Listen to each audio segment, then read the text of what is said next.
Clickbait victims. New study find less than 1% published about Prince Harry is true. Clickbait content about Prince Harry is so overwhelmingly false that mostly only the biographical data, like name or title, are correct.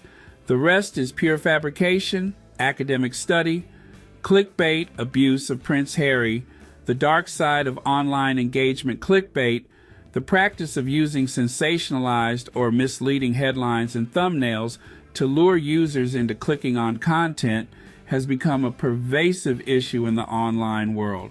While the occasional clickbait headline might seem harmless, the excessive and manipulative use of this tactic has far-reaching negative consequences. It hurts people and abuses them. Prince Harry is a favorite target for fabricated clickbait articles. The psychology of clickbait using Prince Harry. Clickbait exploits people's innate curiosity and desire for instant gratification by promising shocking revelations, unbelievable stories, or exclusive information. Clickbait headlines trigger a fear of missing out, FOMO, and entices readers to click, even if the content ultimately disappoints. The content is completely made up in 99% of the cases. The negative impact of clickbait abuse. 1. Erosion of trust. Clickbait erodes trust between content creators and their audience. When users consistently encounter misleading headlines and underwhelming content, they become skeptical of all online information, making it harder for legitimate sources to gain traction. Publications that do clickbait fake news are non-trusted. 2. Spread of misinformation. Clickbait often promotes sensationalized or false narratives. In the pursuit of clicks, some content creators prioritize shock value over accuracy, leading to the rapid spread of misinformation and the distortion of public discourse. 3. Waste of time and resources. Clickbait wastes users' time and attention. When we click on misleading headlines, we invest our precious time in content that often fails to deliver on its promises. This can lead to frustration and a sense of being manipulated. 4. Financial incentives for misleading content. The click-based revenue model incentivizes the creation of clickbait content. When websites and creators earn money based on the number of clicks they generate, there is a strong temptation to prioritize sensationalism over substance.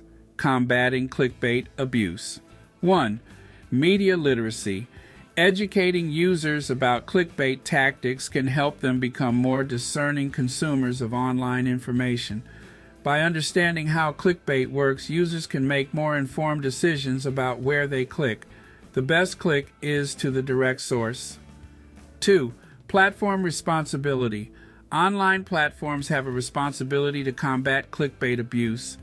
This can involve demoting or removing misleading content, promoting high-quality journalism, and providing users with tools to identify and filter out clickbait. This responsibility is widely ignored by many popular sites. 3. Ethical content creation. Content creators should prioritize accuracy, transparency, and respect for their audience. By focusing on producing valuable and informative content, creators can build trust and cultivate a loyal following. The way forward.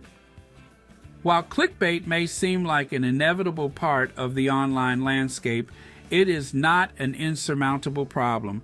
By raising awareness, promoting media literacy, and holding platforms and creators accountable, we can create a more trustworthy and informative online environment for everyone. Prince Harry content false, except biographical data clickbait content about Prince Harry is so overwhelmingly false that mostly only the biographical data like name or title are correct. The rest is pure fabrication.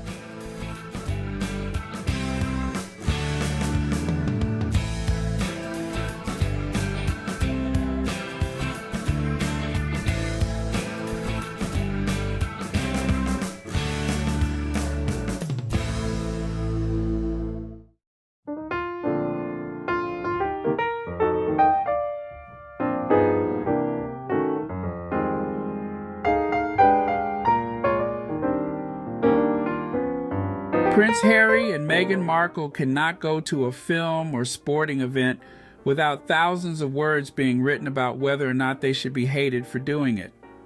On February 12th, the couple launched a website, Sussex.com. Here in the States, People magazine covered the launch in breathtaking detail, noting that the website appeared quietly.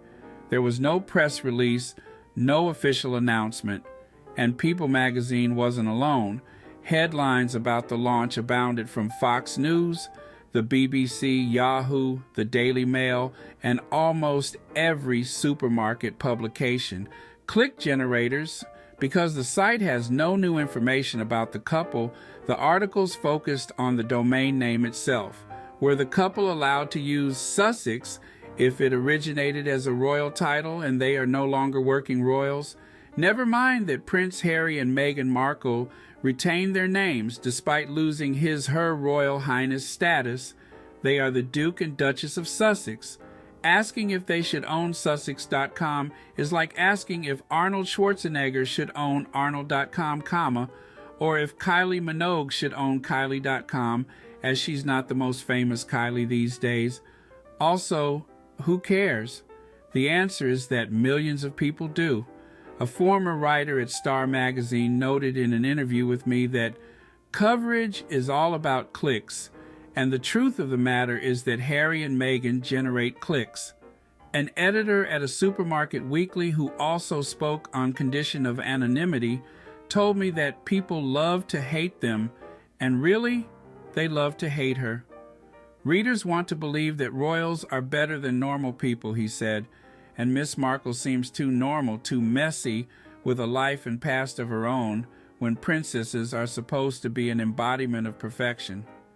She's actually not that offensive, he continued, so people keep looking for reasons to hate her, rather than acknowledge how ugly and racist they are for hating her.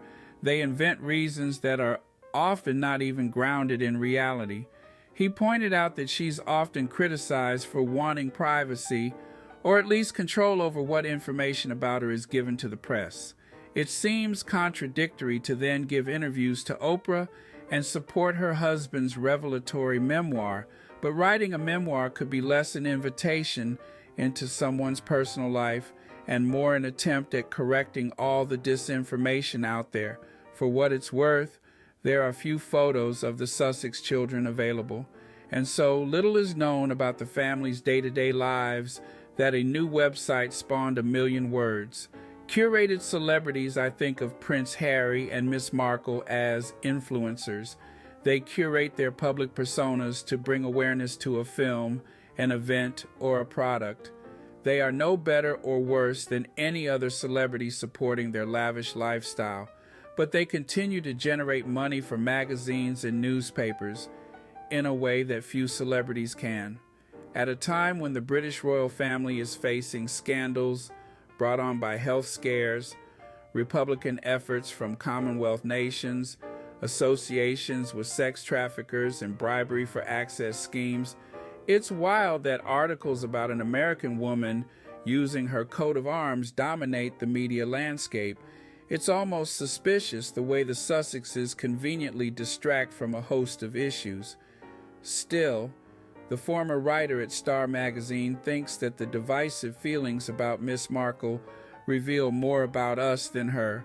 Why do we keep wanting to read about her? What is it about her that keeps the haters up at night? Defenders of Miss Markle call it racism. Some call it classism. Others point to tall poppy syndrome. Some people adore her. Most people cannot help but compare her to Princess Catherine, positively or negatively. Many people cannot go more than a few sentences without repeating something inaccurate about her. They really hate her because she was a C-list actress, a woman of color, a rising celebrity in her own right, who married a beloved prince from one of the whitest families in history. Even discounting racism for a lot of American and British people, she's a social climber who doesn't know her place, the former writer at Star Magazine said. Apparently, Miss Markle has yet to be forgiven for marrying well, and as long as people keep clicking on negative articles, About her and Prince Harry, the hatred has no reason to stop. Ironic hatred. She wore a pair of earrings and they immediately sold out, the writer continued. If people stopped being so obsessed with her, she'd lose her power. But the hate keeps her relevant. That's the irony of it all. She made a totally unnecessary website, and here we are, talking about it. She might be a marketing genius. Why should the tabloids be the only ones who get paid? Adriana E. Ramirez, author of Dead Boys, is a columnist and in-review editor for the Pittsburgh Post-Gazette.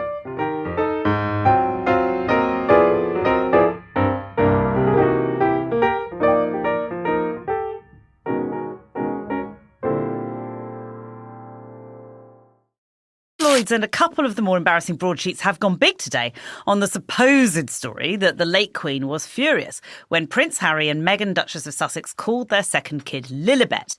Lilibet was a very important personal nickname that was only shared with her and her besties. It was a real, if you got to call Elizabeth Lilibet, like you were in. The late Queen, R.I.P., was devastated. They said it was the most upset she's ever been. And I'll More than when her husband died. More than when her husband More than died. when the Royal Yacht Britannia was decommissioned. Forget all about it. That's nothing. A toddler stole her name. Apparently, she said, I don't own the palaces or the paintings, only my name. And now they've taken that.